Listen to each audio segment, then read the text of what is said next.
Chapter 31 of American History Stories, Volume 2.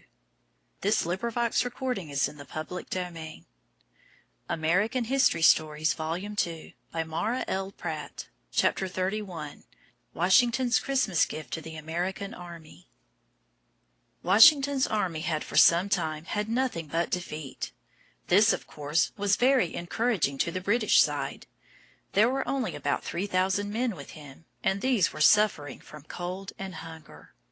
Washington felt that a bold stroke must be made, and that, too, very soon.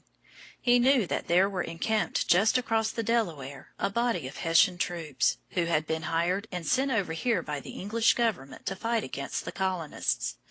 Washington knew the ways of these Hessians, and he was quite sure that they would spend Christmas Day in a great celebration, and very likely would be off guard in the evening.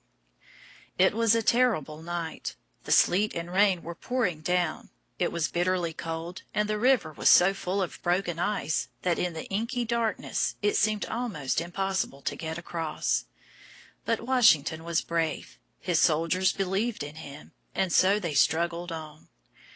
It was 4 o'clock in the morning when the last boatload of men reached the Trenton shore.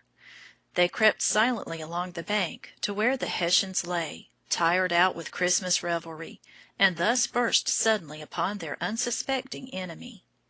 It was a glorious victory. Hessians were captured almost before they could rub their eyes open. Washington lost hardly 10 men in all, and captured almost 1,000 Hessians, besides cannon, guns, and ammunition. The Hessians were sent off for winter quarters into central Pennsylvania, where they found many German settlers, who treated them kindly and spoke their own language.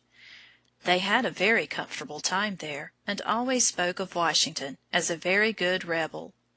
And so ended with a success at last the year of 1776, which had for some months looked so dark and dismal to the American army. Chapter 32.